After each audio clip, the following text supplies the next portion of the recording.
Hello everyone, this is Meerab Zeeshan and you are watching the PCB podcast. और आपने अक्सर एक टर्म सुनी होगी, कैचेस विन मैचेस।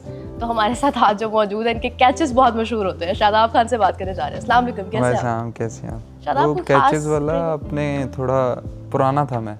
नहीं ऐसी बात नहीं, हमें अभी भी उम्मीद होती है आपसे जब आप फील्ड में होते हैं ना। मेरे अपने बंदों को ख़त्म हो गए। कोई बात नहीं, असल में आप जरा थोड़े गैप के बाद आए ना, ट्रेनिंग करके ऐसे ही। रिहैब करके वापसी हुई है। कोई नहीं, आप बता दीजिएगा वर्ल्ड कप में। वैसे इंशाल्लाह। ज़्यादा ट्रेनिंग फील्डिंग की चल रही है या स्पिन की, बैटिंग की, हर चीज़ को ही साथ साथ लेके नहीं, अभी तो सब चीज़ों को कवर करने की कोशिश कर रहा हूँ, क्योंकि 6-7 महीने का गैप आया तो सब चीज़ों को कवर करके। Of course. और देखिए, मतलब आप आए हैं और आते ही आप पे बहुत बड़ी जिम्मेदारी हमेशा की तरह डल गई है। वर्ल्ड कप की बिल्कुल पास ही है, लेकिन अच्छी बात यह है कि आपका कमबैक श्रीलंका में बड़े शानदार अंदाज से हुआ, प्लेयर ऑफ द मैच बने।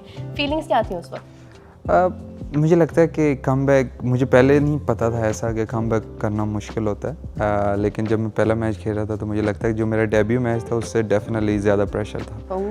तो लेकिन अल्हम्दुलिल्लाह अच्छा हुआ, क्योंकि मुझे लगता है कि इंजरी के बाद बिग बैश मेरे लिए ज़्यादा इंपॉर्टेंट था, क्योंकि हाई कंपटीशन के साथ हाई वाले गेम्स खेलना वो मेरे लिए ज़्यादा इंपॉर्टेंट था। और फिर वहाँ से थोड़ा सा प्रेशर कम हुआ, और जब मैं आया तो ओबियसली प्रेशर था, लेकिन मुझे ये था कि अपनी स्किल पे दोबारा बिलीव होगा, क्योंकि मैं जब मैचेस बिग बैश के खेला तो वहाँ से बिलीव होना स्टार्ट हो गया था। नहीं, बिल्कुल ऐसे ही है। Leagues are another thing of to practice something. लेकिन यह कि अच्छी बात यह कि हम आपको देख रहे हैं टीम के अंदर, और आपकी एक जो बॉन्डिंग है टीम प्लेयर्स के साथ वो भी बड़ा फ़ायदा देती है। वापस आए हैं तो सबने कुछ तंग किया, मतलब ये अच्छा एक सिलसिला चल रहा है ड्रेसिंग रूम में? नहीं, ओबियसली ये सारे दोस्त हैं मेरे, तो दोस्तों में आपको पता है कि छेड़छाड़ी तो लगी रहती है, कुछ तंग करते हैं कुछ बैक करते हैं, तो ये तो नॉर्मल है, ये और चलता रहता है, ये वैसे ही है जिस तरह पहले था।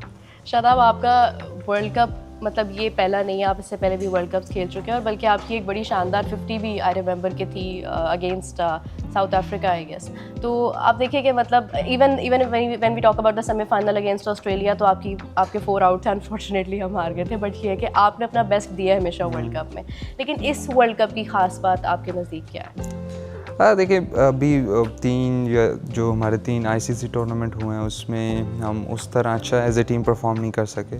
तो ओबियसली ये जिम्मेदारी, क्योंकि एज ए सीनियर प्लेयर मेरे पे भी है और हमारी पूरी टीम पे है, कि हम अपनी कौम को वो खुशियाँ दें जो हम, क्योंकि मुझे लगता है 2022 के तक हम तकरीबन हर चीज़ के सेमीफाइनल फाइनल खेले थे, और उसके बाद कुछ ऐसे इवेंट्स आए हैं जिसमें हमने क्वालिफाई नहीं किया। तो ओबियसली ज़िम्मेदारी ये है कि अपनी एक तो वापस अपना जो हमने टीम का एक एम है हमारी टीम का, वो वापस लेना है, और दूसरा अपने लोगों को खुशियाँ देनी है। और होपफुली जिस तरह के हमारा टीम का कॉम्बिनेशन चल रहा है और जिस तरह की रिसेंट परफॉर्मेंसेस हैं, माशाल्लाह सभी अच्छी फॉर्म में, और होपफुली, क्योंकि जब आप आईसीसी टूर्नामेंट खेलने जाते हो तो सबसे इम्पोर्टेंट ये होता है कि आपके प्लेयर्स फॉर्म में हो, और मुझे लगता है कि हमारे तकरीबन सभी प्लेयर फॉर्म में हैं और अच्छे कॉन्फिडेंस के साथ है। तो होपफुली जो पिछले 3 टूर्नामेंट में नहीं हो सकी, इस टूर्नामेंट में हम वो करेंगे।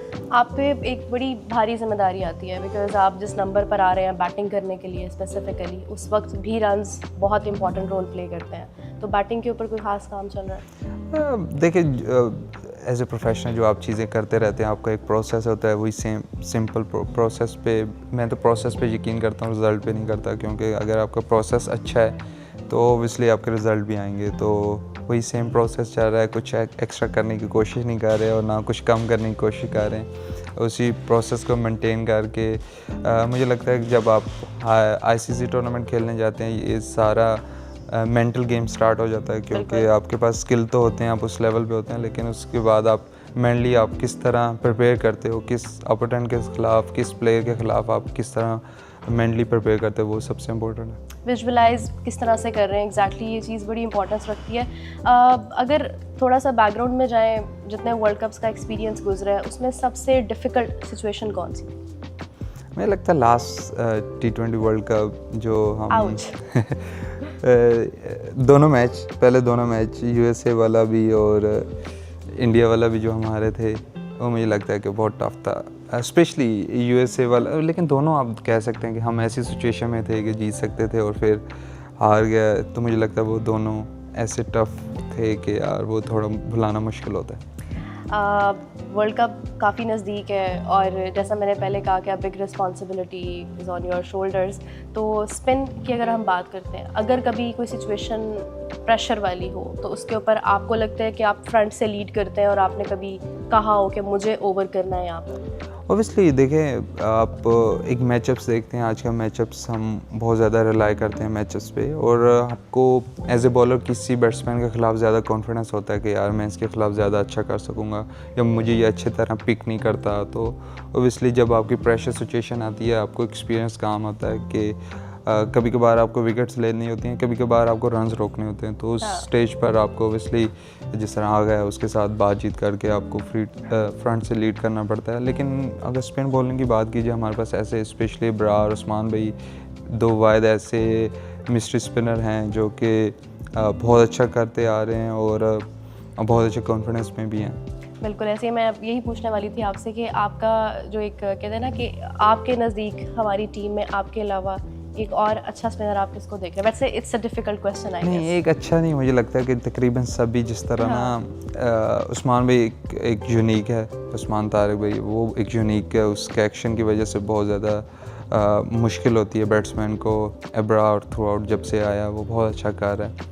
नवाज़ जब से उसका कमबैक हुआ तो मुझे लगता है कि, और साइम जिस तरह के साइम हमें क्रूशल मोमेंट पे विकेट्स लेके दे रहा है, तो मुझे लगता है सब ही बहुत अच्छा कर रहे हैं। ऑन अ डे कौन कितना अच्छा करता है वो ज़्यादा मोटो। सीनियर जूनियर का कोई कॉम्बिनेशन चलता है कि आप गाइड कर रहे हो, कोई स्पिन प्रैक्टिस कर रहे हो, आप आकर कहीं नहीं इसको थोड़ा इस तरह से कर लेते हो? हाँ नहीं, अभी तो काफ़ी सभी सीनियर हो चुके हैं लेकिन देखिए वो फिज़िकल तो आप इतनी चीज़ें नहीं बताते, उसके लिए कोचेज़ होते हैं, लेकिन मेंटल आप बता सकते हैं कि यार प्रेशर सिचुएशन में इस बैट्समैन के ख़िलाफ़ आपको फील्डिंग क्या रख के उसके हिसाब से क्या बॉलिंग करनी चाहिए, वो छोटी मोटी टेक्निकल चीज़ें आप बता सकते हैं। टेक्निकल चीज़ों के लिए मुझे लगता है कोचेज़ होते हैं। शादाब, आपकी बहुत सारी पिक्चर्स देखी हैं, बाहर आती हैं, सकलैन मुश्ताक साहब आपको खुद यानी प्रैक्टिस करवा रहे होते हैं। बॉन्ड कैसा है उनके साथ? क्या डांट ज़्यादा पड़ती है या एक फ्रेंडली एटमॉस्फेयर होता है? नहीं, डांट तो नहीं पड़ती, वो फ्रेंडली एटमॉस्फेयर है। और देखिए उनके साथ हमेशा जब वो कोच भी थे तो काफ़ी अच्छा चल रहा था और उनके साथ काफ़ी अच्छी बॉन्ड थी।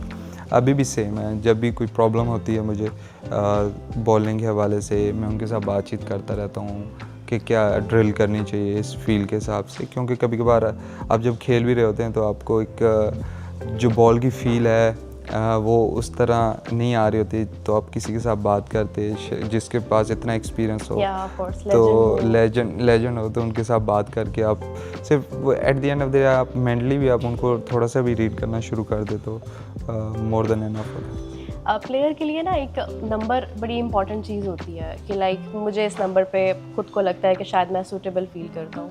आपके नज़दीक कोई एक ख़ास नंबर है कि जहाँ पे आपको लगता है अगर मैं यहाँ पे खेल रहा होता हूँ तो मेरा कॉन्फिडेंस लेवल डिफरेंट होता है? देखिए मुझे लगता है T20 क्रिकेट पे ना तो नंबर्स तो ओपनर के अलावा वैसे किसी के हैं नहीं। मैचअप्स हैं, आपकी एंट्री पॉइंट है, आपका कब एंट्री पॉइंट होना चाहिए, तो वही है। और उसके अलावा मैंने कभी इतना सोचा नहीं है नंबर्स का। हाँ, टीम को जिधर फॉर एग्जांपल अगर मैं PSL की बात करूं तो मुझे लगता है कि हमारे टीम का कम्बिनेशन ऐसे बनता है कि मुझे अगर मैं ऊपर खेलता हूं नंबर 4 पे तो ज़्यादा अच्छा हमारा टीम का कम्बिनेशन बनता है। तो अब पाकिस्तान टीम में मेरा नीचे खेलने से कम्बिनेशन अच्छा बनता है, तो नंबर्स का कोई ऐसा नहीं है कि। फैंस आपको डेफिनेटली देख रहे हैं और आपसे बहुत प्यार भी करते हैं, उनके लिए कोई ख़ास बात कहना चाहेंगे? उनके लिए ऑब्वियसली यही कि आई नो कि आप लोगों ने बहुत ज़्यादा आप लोगों ने भी मुश्किल ली है, हमने भी की है कि पिछले 3 टूर्नामेंट में उतना अच्छा एज ए टीम हम परफॉर्म नहीं कर सके, लेकिन आप लोगों की वजह से हम पहले भी अच्छी परफॉर्मेंस करते आ रहे हैं। तो आप लोग दुआ भी करते रहें, रमज़ान भी आ रहा है वर्ल्ड कप में, तो ढेर सारी वैसी दुआएं करते रहें, क्योंकि रमज़ान में हमारे हम बहुत लकी हैं, हमारे टूर्नामेंट में ना रिज़ल्ट काफ़ी अच्छे आते हैं। तो बस अब रमज़ान और अपनी दुआएं देख लेना कि यार हम किस तरह के मुसलमान हैं। अच्छा, जहाँ पे आप फैंस को सपोर्ट के लिए कह रहे हैं वहाँ पे एक आखिरी सवाल बनता है, क्रिटिसिज्म खुद कैसे हैंडल करते हैं? अब इतना हो गया है कि अब आपको मैनेज करना अच्छे तरीके से आ जाता है। तो एज ए इंडिविजुअल हर बंदे का डिफरेंट है। मुझे लगता है कि अगर आप अपने साथ ऑनेस्ट हैं तो आप अच्छे तरीके से हैंडल कर सकते हैं। कुछ अननेसेसरी भी क्रिटिसिज्म होता है, वो एक डिफरेंट सीन है, लेकिन अगर आपकी परफॉर्मेंस पे और आप क्रिटिसाइज़ हो रहे हैं तो ओबियसली आपको खुद भी पता होता है जब आप अच्छा नहीं करते तो आप अपने आप को भी क्रिटिसाइज़ करते हैं, तो कोई और भी कर रहा होता तो इतना फ़र्क नहीं पड़ता। लेकिन मैं वैसे इतना ज़्यादा सोचता नहीं हूँ किसी और के बारे में, मैं खुद अपने आप से बात करता हूँ कि यार मैंने अच्छा किया या बुरा किया। तो अगर मैंने अच्छा भी किया तो वो मैं खुद को मुतमिन रखता हूँ, और अगर नहीं किया तो वो मैं खुद से बात करता हूँ यार नहीं। ये बहुत अच्छी बात है। सेल्फ कॉन्फिडेंस और self satisfaction is the most important thing, and with that thank you so much Shadab, and we Thank wish you. You all the best Thank for you. The upcoming world cup. और आप लोग भी definitely support तो करते ही हैं, लेकिन अपना और ज़्यादा प्यार शो करें, क्योंकि ये हमारी टीम है और उन्होंने हमें परफॉर्म करके देना है। With that thank you so much, we will catch you back in another episode.